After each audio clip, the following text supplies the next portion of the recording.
तालिबान से अफगानिस्तान की जंग हारने का कारण मुख्य रूप से खुद अफगानिस्तान था। यहां की सेना तालिबान से लड़ी ही नहीं।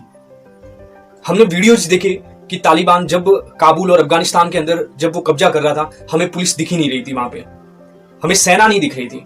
एंड में जब काबुल पे उन्होंने अटैक किया, उस समय सेना कहीं दिख ही नहीं रही थी। 3 लाख सैनिक थे अफगानिस्तान सेना के अंदर, वहीं तालिबान के पास सिर्फ और सिर्फ 60 से 70 हजार सैनिक थे। जबकि अफगान सेना के पास हाई वेपन्स थे, हाई जो बड़े लेवल की जो वेपन्स होते हैं वो थे। एयरफोर्स थी उनके पास, जो तालिबान के पास नहीं थी।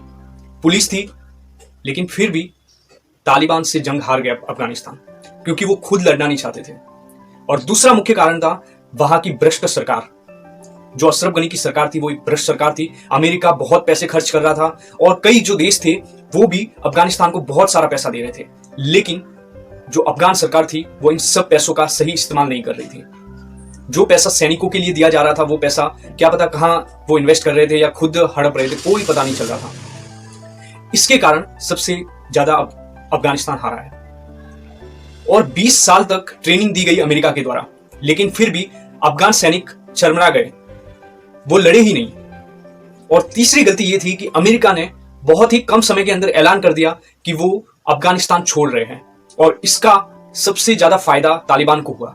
वैसे तालिबान वहां पर छुपा हुआ था, अंदर था, मतलब अंडरग्राउंड था, वो लोगों के सामने नहीं था उस समय, लेकिन उसने अपना नेटवर्क तैयार रखा था।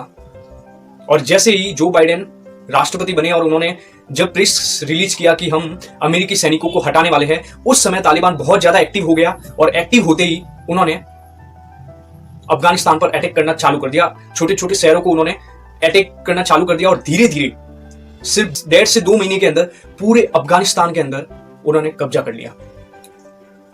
जो अमेरिका को लग रहा था कि 3 महीने लगेंगे तालिबान को पूरे अफगानिस्तान पर कब्जा करने में, उसे सिर्फ उन्होंने 10 से 15 दिन के अंदर पूरे अफगान पर कब्जा कर लिया। वहीं कुछ लोग, मतलब जो मीडिया जो है वो कह रही है कि जो वहां के राष्ट्रपति थे अशरफ गनी, वो बहुत ज्यादा भ्रष्ट थे। वो देश छोड़कर भाग गए, अपनी जनता को बीच में फंसाकर वो खुद देश छोड़ के भाग गए। और कहा जा रहा है कि बहुत सारा पैसा लेके हो गए हैं।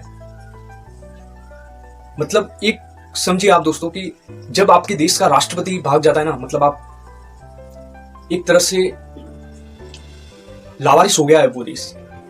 आप सोचिए कि जो बंदूकधारी लोग हैं, जो अनपढ़ है, अब उनसे डिप्लोमेट कैसे करेगी दूसरी कंट्रियां। जो बड़ी बड़ी कंट्री है, वो दूसरे जो बड़ी कंट्रियां है यूएस वगैरह, उन अब आतंकवादियों से डिप्लोमेट तरीके से बातें करनी पड़ेगी, उनके साथ बैठकर काम करना पड़ेगा। महिलाएं वहां पर कुछ नहीं कर पाएगी, महिलाओं के अधिकार खत्म कर दिए जाएंगे। आपने वीडियोस देखे होंगे कि महिलाओं के जो पोस्टर लगे हुए हैं वहां पर काली पोती जा रही है, क्योंकि वहां पे बुर्का चलता है। वहां पे आप शकल नहीं दिखा सकते, लड़कियां शकल नहीं दिखा सकती है, वो उन्हें बुर्का पहनना पड़ेगा, इतना बड़ा होता है, और वहां पे सिर्फ आंखें दिखती है, ऐसा बुर्का उन्हें पहनना पड़ेगा। वहां पे वो बाहर काम नहीं कर सकती है, पढ़ाई नहीं कर सकती है। लेकिन अब तालिबान कह रहा है कि हम सॉफ्ट रवैया अपनाएंगे, हम ज्यादा किसी को परेशान नहीं करेंगे। लेकिन देखिए वो आतंकी है और इसमें कोई हर्ज नहीं है। तालिबान है तो वो जरूर, वो कह रहा कुछ है लेकिन करेगा कुछ। धन्यवाद दोस्तों। आने वाले समय में पता चलेगा कि तालिबान जो कह रहा है वो रियल में वो सच करेगा, या फिर जो पहले 20 साल पहले जो तालिबान ने किया था अफगानिस्तान में वैसा होगा तालिबान अफगानिस्तान। वीडियो अच्छा लगे तो लाइक शेयर सब्सक्राइब कीजिएगा दोस्तों। Thank you.